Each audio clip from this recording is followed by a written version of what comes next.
उत्तराखंड में कांग्रेस के 9 बागी विधायक कल होने वाले शक्ति परीक्षण में वोट नहीं डाल सकेंगे। सुप्रीम कोर्ट ने बागी विधायकों की अर्जी पर सुनवाई करने के बाद अपने फैसले में कहा कि कांग्रेस के 9 बागी विधायक को शक्ति परीक्षण के दौरान वोटिंग का अधिकार नहीं होगा। हाईकोर्ट में अर्जी खारिज होने के बाद बागी विधायकों ने सुप्रीम कोर्ट से गुहार लगाई थी। भारतीय जनता पार्टी के नेता कैलाश विजयवर्गीय ने विश्वास व्यक्त किया कि कल होने वाले विश्वास मत प्रस्ताव पर कांग्रेस विधायक 18 मार्च की तरह बगावत करेंगे।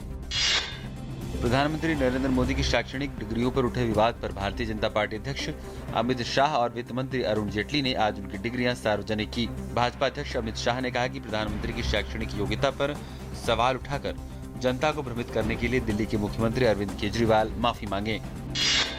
केंद्रीय जल संसाधन, नदी विकास और गंगा संरक्षण मंत्री सुश्री उमा भारती ने आज साहिबगंज, झारखंड में गंगा संरक्षण के लिए नमामि गंगे कार्यक्रम के तहत ग्रामीण स्वच्छता पहल के लिए 9 परियोजनाओं का शुभारंभ किया। इस अवसर पर उन्होंने कहा कि झारखंड में गंगा के समस्त 83 किलोमीटर विस्तार को इस कार्यक्रम के तहत लाया जाएगा। महाराणा प्रताप की 475वीं जयंती समारोह के एक हिस्से के रूप में केंद्रीय संस्कृति एवं पर्यटन मंत्री डॉक्टर महेश शर्मा ने आज नई दिल्ली में उनकी स्मृति में 100 रुपए और 10 रुपए के सिक्के जारी किए। एक बहादुर योद्धा, सफल संगठनकर्ता और कुशल रणनीतिकार महाराणा प्रताप निर्भीकता पूर्वक मुगलों से लड़ते रहे और उन्होंने मरते दम तक अपनी जनता की रक्षा की। केरल में दलित छात्रा के साथ बलात्कार और हत्या की जांच में राज्य प्रशासन की लापरवाही का आरोप लगाते हुए राष्ट्रीय महिला आयोग की टीम ने आज नई दिल्ली में मुख्य चुनाव आयुक्त से मुलाकात की। मुलाकात के बाद महिला आयोग के अध्यक्ष ललिता कुमार मंगलम ने बताया कि घटना के 10 दिन बीत जाने के बावजूद अब तक दोषी को पकड़ा नहीं गया है। उन्होंने कहा कि मामले की जांच में तेजी लाने के लिए चुनाव आयोग को राज्य प्रशासन पर दबाव डालना चाहिए। लोकसभा ने विमान अपहरण की घटनाओं में दोषी लोगों को मौत की सजा के प्रावधान वाले एक महत्वपूर्ण विधेयक को आज पारित कर दिया। राज्यसभा इस विधेयक को पहले ही पारित कर चुकी है। लोकसभा में करीब घंटे भर की चर्चा के बाद यान हरण निवारण विधेयक 2016 को ध्वनि मत से पारित कर दिया गया। इस विधेयक में विमानों के अपहरण आदि मामलों से जुड़े अंतर्राष्ट्रीय समझौते को प्रभावी बनाने के प्रावधान किए गए हैं। उज्जैन सिंहस्थ मेले में आज दोपहर बाद 4 बजे अचानक तेज बारिश और आंधी से मंगलनाथ मुल्लापुर इलाके के कुछ पंडाल और पेड़ गिर गए। इस दौरान अफरा तफरी का माहौल बन गया, जबकि सिंहस्थ में शामिल लगभग आधा दर्जन श्रद्धालु घायल हो गए हैं। उधर मुख्यमंत्री शिवराज सिंह चौहान ने कहा है कि बारिश से कोई नुकसान नहीं हुआ है और प्रशासन मुस्तैद है। बिहार में विधान परिषद सदस्य के बेटे द्वारा एक युवक को गोली मारे जाने के बाद उपजे आक्रोश के बीच एनडीए के बंद के आह्वान का व्यापक असर देखने को मिला। गया में दुकानें और अन्य व्यावसायिक प्रतिष्ठान बंद रहे। इसमें व्यावसायिक, सामाजिक और राजनीतिक संगठन के लोगों ने भी बढ़ चढ़कर हिस्सा लिया। गौरतलब है कि बिहार में सत्ताधारी पार्टी जदयू की विधान परिषद सदस्य मनोरमा देवी के बेटे राकेश रंजन यादव उर्फ रॉकी यादव ने आदित्य कुमार सचदेवा नाम के युवक की गोली मारकर हत्या कर दी थी।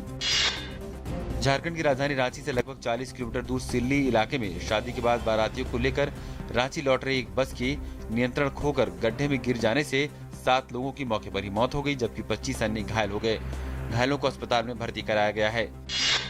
बॉम्बे शेयर बाजार का सेंसेक्स आज 460 अंक की लंबी छलांग से लगभग 25,689 अंक पर पहुंच गया। ये लगभग 4 सप्ताह में सेंसेक्स की एक दिन की सबसे अधिक बढ़त है। वहीं नेशनल स्टॉक एक्सचेंज में निफ्टी ने एक बार फिर से 7,800 अंक के स्तर को छू लिया है। दक्षिण पूर्व चीन में एक पनबिजली स्टेशन के निर्माणाधीन स्थल के भूस्खलन की चपेट में आने से लगभग 22 लोगों की मौत हो गई, जबकि आज उसके मलबे से 2 व्यक्तियों को जिंदा निकाला गया। चीन की सरकारी न्यूज एजेंसी शिन्हुआ की खबर के मुताबिक फुजियन प्रांत में टैनिंग काउंटी स्थित पनबिजली स्टेशन के निर्माणाधीन स्थल के कल भूस्खलन की चपेट में आने के बाद अभी तक 22 लोगों के शव मिले हैं, जबकि 17 लोग अभी भी लापता हैं।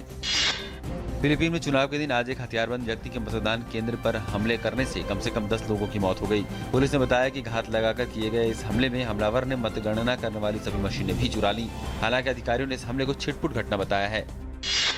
भारतीय मुक्केबाजों ने कजाकिस्तान के पावलादौर में 7वीं एशियाई युवा चैंपियनशिप में प्रभावशाली प्रदर्शन करके 3 रजत और 1 कांस्य पदक जीतकर ओवरऑल तीसरा स्थान हासिल किया। राष्ट्रीय चैंपियन अंकुश दहिया 60 किलोग्राम, आशीष कुलहेरिया 64 किलोग्राम और रियालपुरी 81 किलोग्राम ने रजत पदक जीता, जबकि मनजीत सिंह ने कांस्य पदक जीता।